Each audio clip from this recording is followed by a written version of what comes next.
Hello, everyone, and welcome to another edition of the Tragedy into Triumph podcast. We are excited today because today is another opportunity for you to hear another story of transformation, another example of what Jesus Christ can do in your life. And so we are thrilled today to be joined by Casey McEwen. Hello, Casey. Hey, how are you? I am good. And Casey has a unique story of what God has done in her life. So Casey, you're in the Nashville area, the great metropolis of Nashville. Are you originally from Tennessee, from the Nashville area? So originally I'm from Memphis, and that's where all my family grew up. Okay. And we bounced around. My dad was a plant engineer for UPS. And so it was kind of like, we always joked around, it's like being in the military. We had to move every 5 years. So my life was like every 5 years, we packed up our life and moved on. And it's actually right at the beginning of my story. That's exactly what I start talking about, because it was kind of the trigger to one of my things. But yeah, so I came back here to Nashville to go to Trevecca, and ended up, my parents were moved back here for his job. And so now he's retired and they're here. We're all here. Well, how about that? Isn't that great how that worked out? I know. It was. So your story kind of finds its root in the transition of life as a kid, kind of those changes. Kind of. My story is really, really unique. And that's because it brings in mental illness, which is, a lot of the precursors to substance abuse. And really I say that mine's different because I grew up in a loving and supportive family. And, my childhood was really void of trauma and how we think of that. So like I didn't have any neglect or physical abuse or things like that, which is usually leads to substance abuse. I grew up in the church that I'm in now, a strong, supportive church family. And really when the trajectory of my life changed was about 8 years old, when we had to move from Nashville to Colorado. And so I'll just kind of dive right in. Yeah, and go ahead. And go from there. Yeah, we ended up moving across, across the states to Colorado. Didn't know anybody there, but I didn't really have any anxiety about it. I was 8 years old, and to me, it was a new adventure. But it was really crazy. I remember being in Colorado, and I remember waking up at 8 years old one time when I was in my bed, and my brain just kind of started spewing these really harsh demands at me. And so it was really confusing. And I just started to go get my clothes on, and I opened my drawer, and it started telling me, nope, don't put those clothes on. Your clothes are dirty. They have some kind of sickness in them. Like you can't touch them. And at 8 years old, you're like, oh my gosh, okay. Sure. Like I'm not going to do that. And so I didn't put the clothes on, and I put them in the dirties. And then, it told me like nothing in that drawer is clean. You can't wear anything. So it was a weird situation, and I didn't understand it, and I didn't talk about it either. But all of a sudden this relationship between my brain and me started to form, where my brain was kind of the master and I was kind of like the slave of my brain. So, this just kind of happened for a little bit, and I started listening to it and thinking, well, those are really weird things, but I'm just going to do what it says. And then all of a sudden it started telling me that I was dirty. And so my hands were dirty, and I had to go wash my hands 25 times. And if I didn't do it 25 times, and if I didn't turn the faucet on the handle to, a 90-degree angle while stepping with my right foot and breathing in at a certain way, if I didn't do that right, then I was still dirty, and I had to do that process all over again. And so you can imagine, like, you're going to mess up along the way, right? Like you can't do everything perfect. Yeah. So I would mess up, and the count would start back to 1. So I'd have to continue washing my hands. And, we were in Colorado, and the air was really dry. And so my parents were concerned because my hands were bleeding on the back of them. And they took me to the doctor, and they were like, oh, it's just the dry air. And so the doctor had me put Vaseline on my hands and wrap them in saran wrap and then put them in socks. And that's how I would have to sleep. Mm. And so I would sleep like that and wake up and be healed.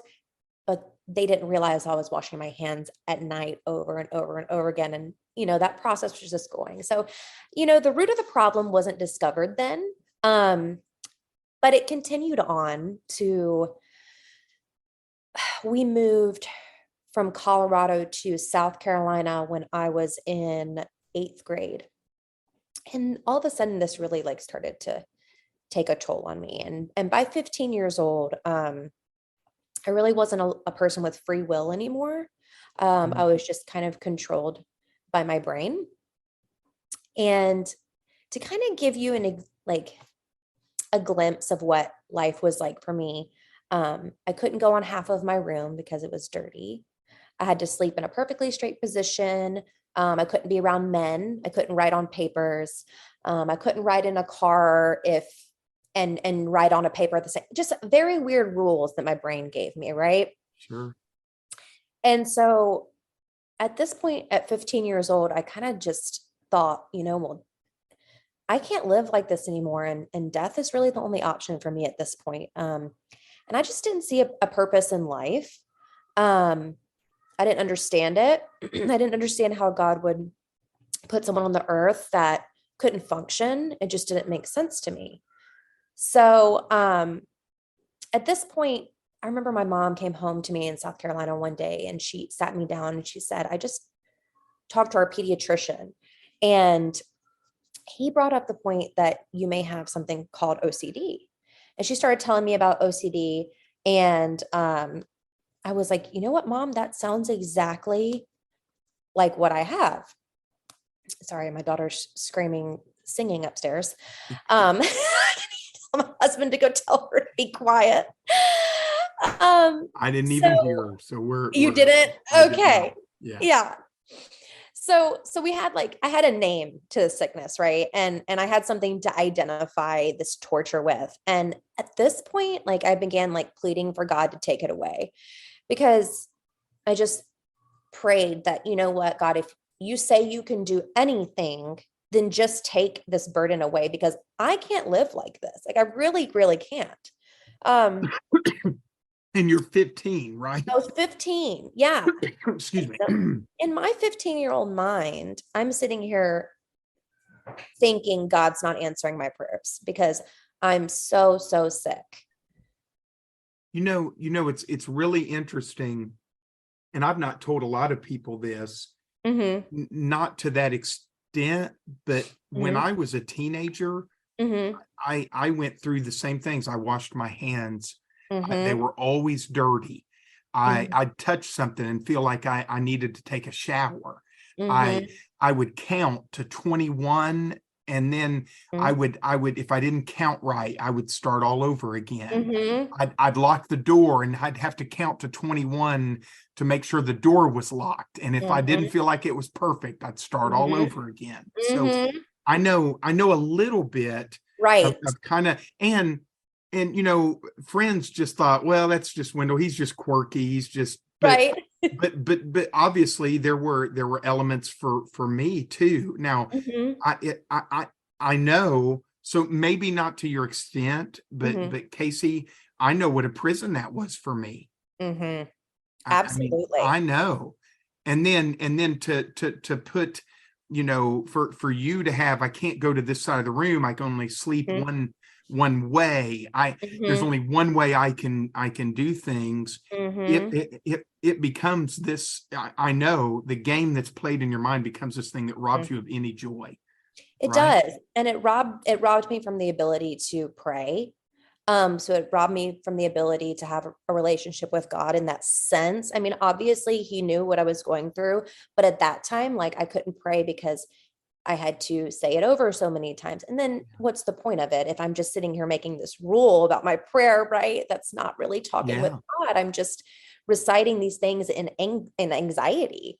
And it robbed me of so much. And it started to take over my breathing, where I'd have to hold my breath and I would like make really weird noises. And, you know, it just, I think that I have found a lot of people do tend to have some sort of obsessive compulsive tendencies, and some more than others that kind of get more how that prison can be. Yeah.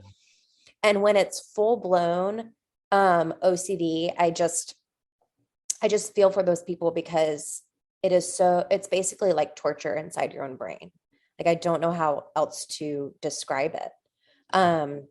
But yeah, at that point I was diagnosed, and I was glad to have like a diagnosis because it felt validating, but it didn't take it away. But for me, it gave me a little bit of hope, because I was like, okay, death isn't the only way out. My parents put me into programs, and, you know, I was like, okay, there's some hope, there's some light at the end of the tunnel. But like, I just really still was never free. I just wasn't. It's OCD still kind of continued to rule my day. Now I knew what to call it, but you know, it still ruled my day. It ruled my life, and it can only be treated at a very high level of medication. And so when you reach that med level, it kind of numbs you out. And now you don't have emotion, like the normal flow of emotions that everybody else does. So now you're just kind of like a shell of a Yeah. person. And so, and every person that's been on medications like that says the exact same thing. I didn't even feel like myself. Right.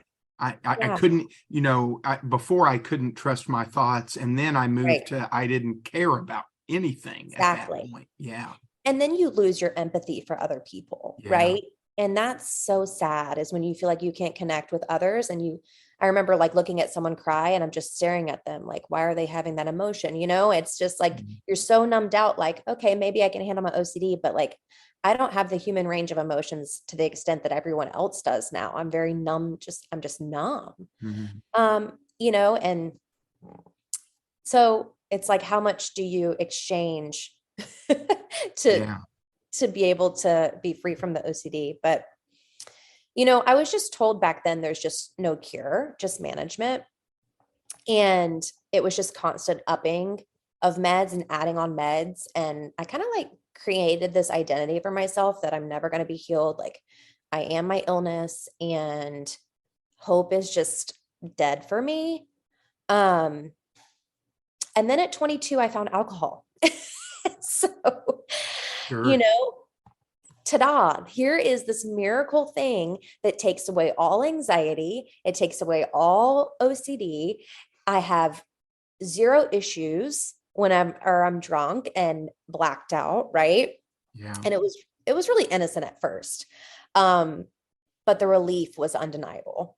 And I ended up diving like headfirst into substance abuse. And, you know, at 20, that was probably around 22. And at 24, I was just somebody I didn't even know anymore. Like, I was stealing from my mom. I was distanced from my friends, my family. I was distanced from my good morals. I was cold-hearted.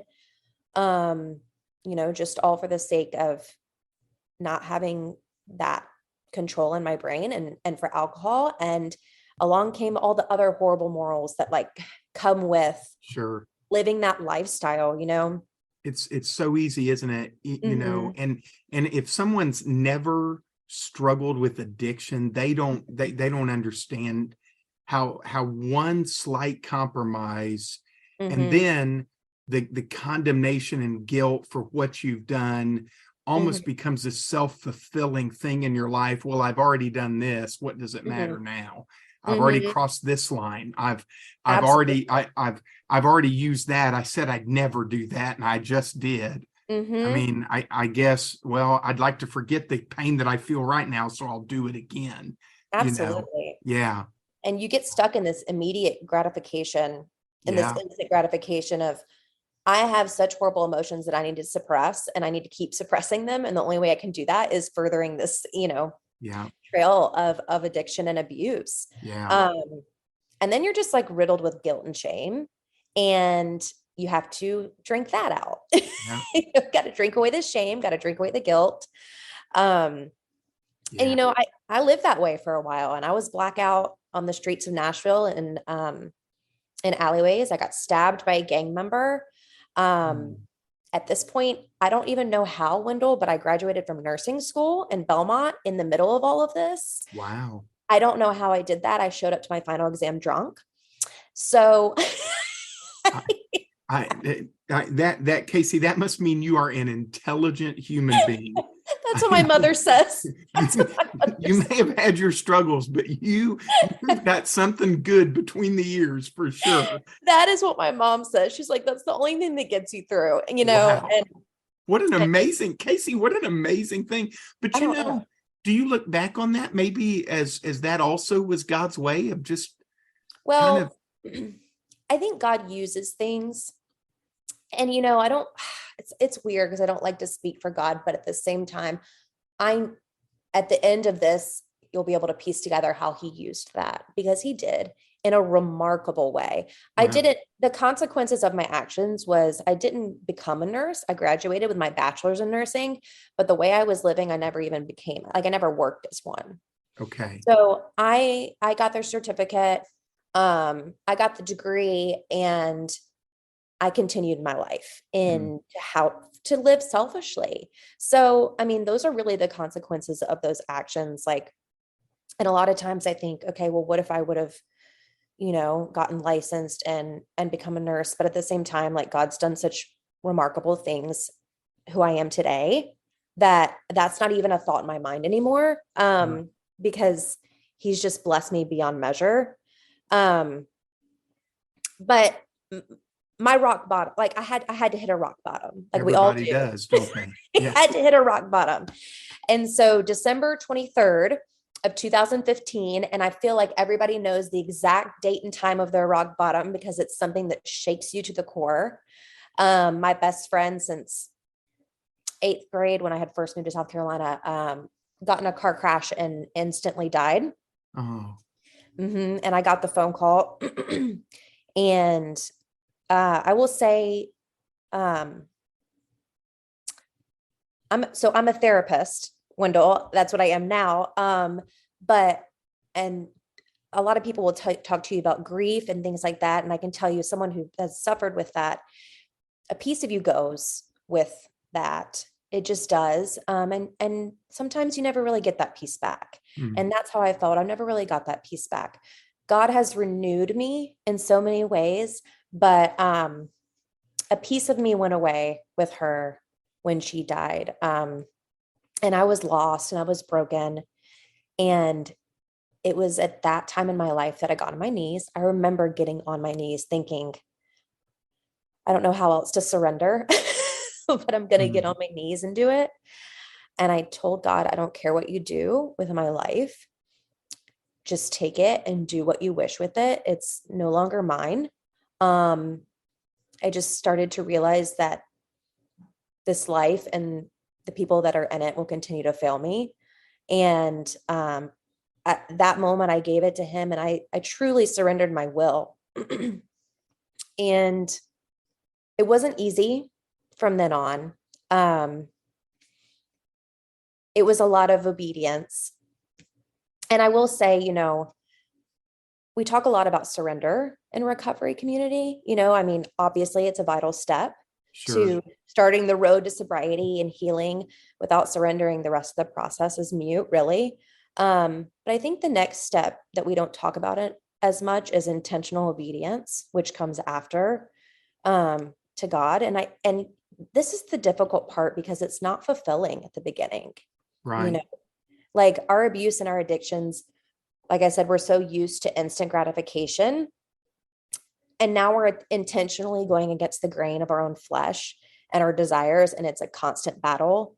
And we don't see the rewards immediately. Oftentimes we see failure and loss and isolation first. And that's not what we're thinking. Oh, I'm giving up. My life may look better now, but sometimes it just doesn't. And I just think that perseverance is key. I think some harvests take years after sowing. And always different seasons, always different seasons. Yes. Yeah. And God will never leave us lacking in those moments, but I believe that that we do have to go through those moments of pain and perseverance, and that it's so rewarding at the end, to see those rewards and the blessings that God provides through those intentional obedience times, because he does keep his promises, and Jesus reveals himself to those who, obey him. Yeah. So I just think we don't talk about that as much as we do focus on surrender, And how difficult the climb out of it is. Mhm. Yeah, you're right. I mean, Mhm. there's a reason that the word says that God's strength is made perfect in our weakness. Mhm. We have to be weak at the end of our rope. We can't Mhm. do it. We can't take another step, God. The only way I'm going to get through is through you, God. Right? That's Right. when strength comes to us. It's when we're weak. Right. Mhm. And that's part of, yes, the rock bottom, but it's also, I think, and everybody's got to hit that, but anybody that's ever struggled and has let God work this process in their life, right? James says the process develops character, right? Mhm. I mean, and perseverance and kind of this stick-to-itiveness that God and I, once you get on the other side, you go, oh, well, God and I, we've got some history now. I've Right. seen what he can do, right? Right. It's like when, But it's not overnight success. no, it's not. And we No. want, we're not going to get automatic relief from our past. It's going to take a lot of work. It reminds me of when Elijah was pulled, he was pulled into the ravine, and God refined him when he was alone. Like, he pulled him out to refine him. Yeah. And that's my favorite thing to talk with people that are going through recovery, is isolation doesn't have to be a negative thing. Sometimes that's refining our character, is when we're being isolated. That's really good, Casey. That's really good. Yeah. If you remember the story of Elijah Mhm. and the prophets of Baal, and there's this great moment where God lights this wet Mhm. fire, Mhm. but then so God proves that he's the true God to all of Israel. And yet, what does Elijah do? In the very next narrative is he's running Yes. for his life. He's scared to death. Right. Right. God just showed up, and then Jezebel's going to kill him. Yeah. And so he's there waiting to be visited by God, but God's not in anything spectacular then in his personal life. Mhm. Something very small in his person, Yep. right? The Yep. still small voice of God. Yeah. It's interesting. Talk to me for a minute. Mhm. So you've had this, I mean, obviously this dramatic transformation in your life, right? What how how do you instruct people now as a therapist? Because so much of our demise is really the voices that we choose to listen to. Mhm. So how do you help people understand what voices to listen to in our head, and in our hearts? How do we, somebody that's listening today that maybe Mhm. is hearing words that have been spoken to them since they were a child? Mhm. I wish you'd Mhm. never been born. I wish you weren't here, or Mhm. their own struggles of I'm no good. I did this. How do you Mhm. help people cross the threshold into what can be instead of what their mind tells them is? So it can be different for somebody who's been told that from a parent, right? Or from someone who's just self-critical. But we've all have this internalized parent part to ourselves. And that's what we've heard our whole lives. And if we have heard our whole lives, like you are nothing, like are going to amount to nothing, and you're not any good, then that's what we're going to tell ourselves. Hmm. A lot of times our parents' voice is our inner critic. And for that, we do have to kind of parent our own inner child again, and allow ourselves to feel what we didn't get to feel as a child, Hmm. and understand what we didn't get to understand as a child, and be the parent to ourselves. But there's another big important piece to this too, is that sometimes we can get so fused with our thoughts and our belief system that they seem like the same thing, right? And so the first thing that I usually do with people is I say, we've got to create space. We've got to create space and unfuse the belief system and the thought process, and kind of become the observer. So step back, and instead of saying like, I am having, or I'm a bad person, say things like, I am having a feeling of shame, just Good. simple things of changing our language. Language is huge you know, in just human emotion. If we take that simple change of language and say, I am feeling this, or this thought is crossing into my mind. I am noticing this is happening in my brain, and create the space between you and what's actually happening in your brain. Because our brains are like children. They're just doing what they think they're supposed to do to help us. And a lot of times they just shoot out negative thoughts. But we as a person, if we can make that space and separate, the great thing is we get to choose to say, I'm not going to listen to that part, or I am going to listen to this one. Right. Great. That's great advice, Casey. Mhm. I say often to people Mhm. that the enemy attacks our feelings. God reveals truth. Mhm. So for a person to say, I'm feeling, Right. establishes really what's at work inside of us, because God, Mhm. you may feel shame, but if Mhm. you've asked for forgiveness, God doesn't see shame in us, Right. right? I Right. mean, the word says it's as east is, as far as from the Right. west. He's forgetting it, Right. forgotten it. And So and Satan will use everything that he can. And I see it in the mental health system. I see, and so that's actually our system. Our mental health system is so broken. And that's why I'm actually not going to work in that system. I'll explain that a little bit of how God actually pulled me out of yeah, that yeah, go horrible ahead. part. I I graduated, I started on my healing process. I got a ton of therapy. And then I was 28 years old and I was still living with my parents, I think. This was before, or maybe I was younger than 28. And I got really, really sick, like physically sick. And I had all these bruises, all like 100 bruises on my body. They had me at an oncologist. They thought I had cancer, yada, yada, yada. It was craziness. The oncologist looked at me finally and he said, I don't know what's wrong with you. And they're going to pass you around from doctor to doctor until, I don't think anyone knows. And so, I mean, this was God's doing, but I found this doctor in Franklin, Tennessee, and his place is actually called Sanctuary Functional Medicine. And Hmm. I just came upon him on the internet, and I just called him. And at first they were like, no, we don't accept people with minor issues. And I was like, well, let me just tell you a little bit about, I have OCD. And they were like, oh, well, come on in. And, I wasn't even concerned about OCD when I went there. Um, but he discovered that I have an autoimmune disorder that is what caused OCD. So after 2 years of IVs and supplements and diet changes, and for me, a belief system in the medical world that things can't be cured. I After 2 years, I was standing there no longer meeting the criteria for OCD on the DSM-5. And that's a really unheard of thing for people with OCD, because it's something that can just be managed. But they tell you the thoughts are still going to always come. But when we figured out it was my brain being inflamed, and we figured out what was triggering that and stopped it, it went away. And so I remember being 15, and my mom always brings this up, like begging God to take it away.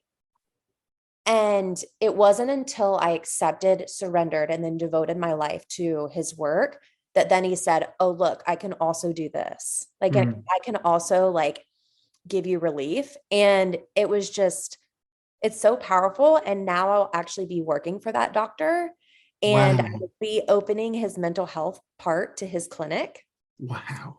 Yeah. So Casey, what an amazing thing. it's crazy.